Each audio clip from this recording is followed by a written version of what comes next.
ఓం నమో నారాయణాయ. వాగ్బలం ప్రేక్షకులకు నమస్కారం.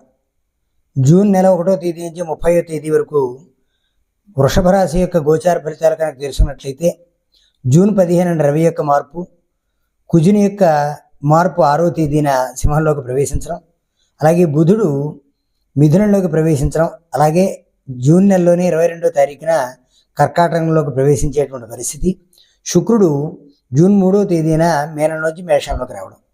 ఈ వృషభ రాశి వారికి గోచారం ఏ విధంగా ఉంది అంటే, ఆరంభంలో కొంత ఇబ్బందికరమైనటువంటి పరిస్థితిగానే, అంటే జూన్ 15వ తారీఖు నుంచి కొంత ఎక్కువ ఇబ్బంది కలిగేటువంటి పరిస్థితి ఉంది.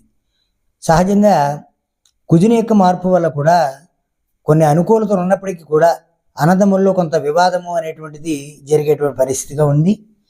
కాబట్టి కొంత అన్నదమ్ముల విషయంలో జాగ్రత్తగా ఉండవలసిన అవసరం ఉంది. అలాగే వ్యాపార విషయాల్లో అనుకూలమైనటువంటి లాభాలు జూన్ 6వ తేదీ నుంచి అద్భుతమైనటువంటి ఫలితాలు ఉండేటువంటి అవకాశం ఉంది.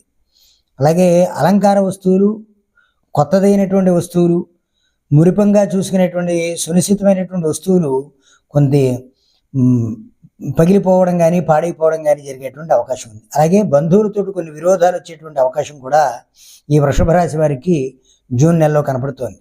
కాబట్టి ప్రభుత్వం విషయంలో కానీ, అధికారుల విషయంలో కానీ, రాజకీయ నాయకుల విషయంలో కానీ కొంత జాగ్రత్త వహించవలసినటువంటి అవసరం ఉంది. అలాగే సాఫ్ట్వేర్కి సంబంధించినటువంటి ఉద్యోగులకి కొంత ఇబ్బంది కలిగేటువంటి పరిస్థితి కూడా కనపడుతోంది. మరింత మెరుగైనటువంటి పరిస్థితి కోసం సూర్యనారాయణమూర్తి యొక్క నమస్కారాలు చేయడం, సూర్య దర్శనం చేయడం వల్ల మంచి ప్రయోజనం కలుగుతుంది.